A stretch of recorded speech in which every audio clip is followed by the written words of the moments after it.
Hey, Tamagon! Seperti biasa, Tamagon sapa dulu ya, bagaimana kabar kalian di minggu ini? Semoga semuanya diberi kesehatan dan keselamatan dalam menjalani pandemi ini.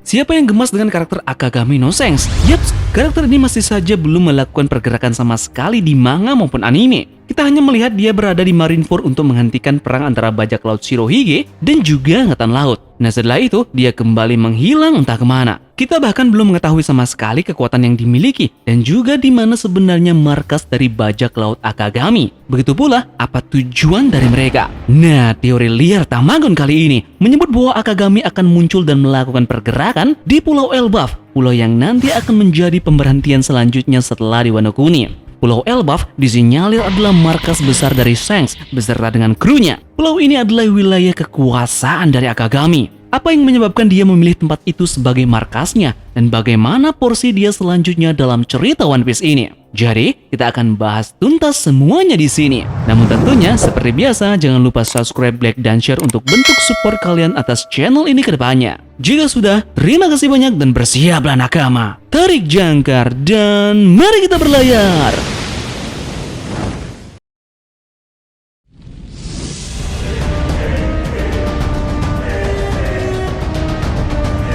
Akagami no Sense adalah salah satu karakter misterius yang masih saja ditutupi oleh Oda Sensei mengenai informasi darinya. Kita masih saja belum mendapatkan gambaran jelas mengenai asal-usul dari Sense, kekuatan darinya, maupun tujuan dia sebenarnya. Entah kenapa Tamagon berpikiran bahwa Pulau Elbaf lah yang menjadi poin penting dari Akagami no Sense. Oda Sensei mengatakan bahwa di tahun 2021, bajak laut Akagami terutama si rambut merah Sense akan melakukan pergerakannya. Hanya itu saja kode dari Oda Sensei yang kita dapatkan. Nah jadi, kali ini mengapa Tamagon mengatakan bahwa Elbaf ini terhubung dengan Akagami no Sense?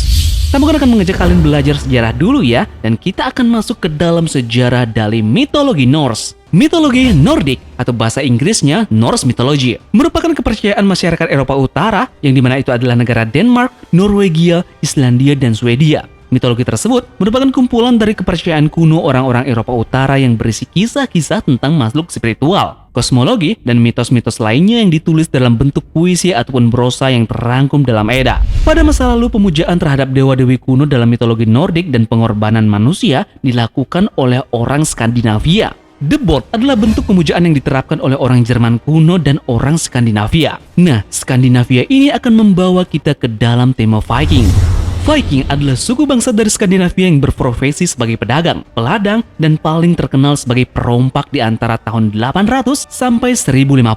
Coba kita lihat pada Elbaf. Elbaf ini jelas terhubung dengan mitologi dan sejarah dari Norse. Kita bisa melihat pejuang-pejuang yang ada di Pulau Elbaf ini sangat lekat dengan tema Viking, ataupun pejuang terhormat yang terutama dengan Oda yang menyebutkan karakter bernama Loki yang ada di sana sebagai prajurit kesatria di Elbaf yang dimana terhubung dengan dewa Asgard. Sekarang kita ke Sense. Akagami no Sense mungkin terinspirasi dari dewa Norse, yaitu Tyr yang merupakan dewa perang tetapi juga yang menjaga dunia agar tidak jatuh. Tyr menjadi dewa yang bahkan sebelum era Odin. Dia menjabat sebagai dewa perang dan di Yunani dia terkenal dengan nama Mars. Sifat Tyr sendiri adalah seorang pemberani dan pernah ada dalam cerita dia menyelamatkan dunia dari serigala raksasa bernama Fenrir. Akagami no Sense terinspirasi oleh Tyr the Norse God yang merupakan dewa perang tetapi juga seseorang yang berusaha menjaga dunia agar tidak berantakan. Ini sangat amat mirip sekali dengan Sense yang mencoba menghentikan Ace mengejar Blackbeard, mencegah Kaido datang ke perang Marineford dan menghentikan perang. Dia juga berdiskusi dengan Gorosei tentang potensi ancaman yang menyebabkan dunia ini hancur. Uniknya, Tyr ini juga mengorbankan lengan kirinya, terlebih bagi para dewa untuk mengikat monster dan memakannya. Hal yang sama tentunya kita mengetahui bahwa Akagami no Sense menyelamatkan Luffy dari monster laut. Dia mengorbankan lengan kirinya.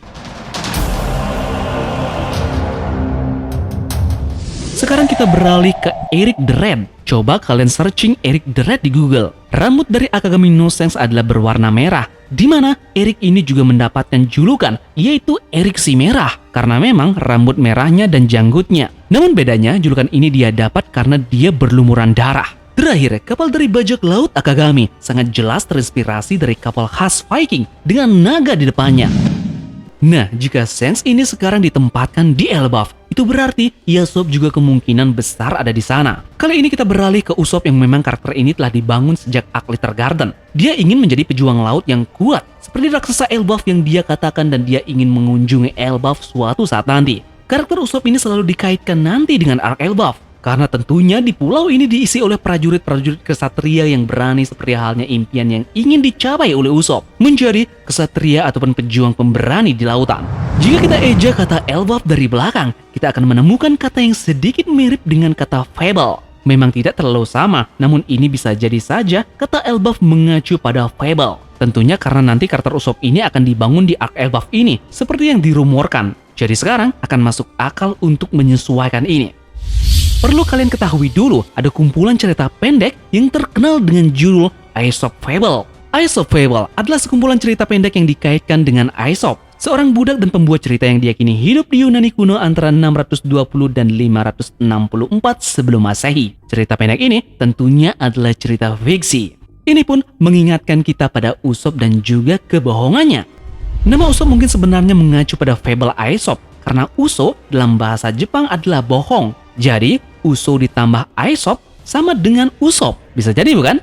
Jadi Tamagon pikir dia akan menulis buku suatu hari nanti tentang semua pencapaiannya yang luar biasa untuk kaya tentunya. Tamagon pikir dia akan bertemu atau bisa jadi melawan Yasop, karena Yasop akan bertanya bagaimana keadaan ibunya. Dan dia akan membentaknya karena dia telah meninggalkan begitu saja Usopp beserta dengan ibunya yang sakit.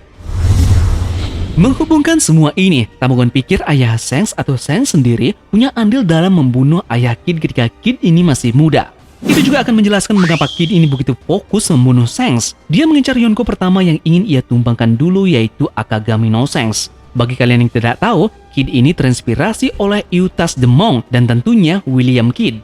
Dalam sejarahnya, kematian ayah dari Eustace the Monk dan William Kidd memiliki dampak yang cukup keras pada kehidupan mereka. Ayah Eustace the Monk dibunuh dan dia kembali ke rumah untuk membalaskan dendam ayahnya. Begitu juga dengan ayah dari William Kidd. Ayahnya meninggal ketika dia masih muda dan mereka berjuang untuk hidup tetapi mendapatkan dukungan dari masyarakat setempat. Nah, dilihat dari gambar Oda Sensei tentang Kidd saat dia masih kecil. Kita dapat dengan jelas melihat bahwa dia tidak terlalu kaya dan bahkan mungkin miskin. Kemudian tumbuh sebagai yatim piatu.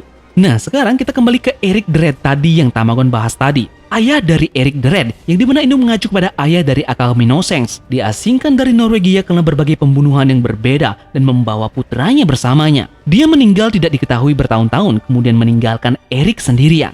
Sekarang, bagaimana ini terhubung dengan Kid? Nah, sekarang Tamagon mengajak kalian ke chapter 980. Di halaman terakhir, kita bisa melihat huruf tanda petik Met dan angka 865 di tangan metal dari Kid. Chapter 865 diakhiri dengan awal mula flashback Elbaf oleh Big Mom dan kata terakhirnya adalah Elbaf. Jadi Tamagon pikir huruf Met dapat diartikan secara harfiah bahwa Kid bertemu dengan seseorang di Elbaf yang terhubung, tentunya ke lengannya. Tentunya memang yang kita ketahui bersama bahwa Shanks atau salah satu krunya memotong lengan Kid.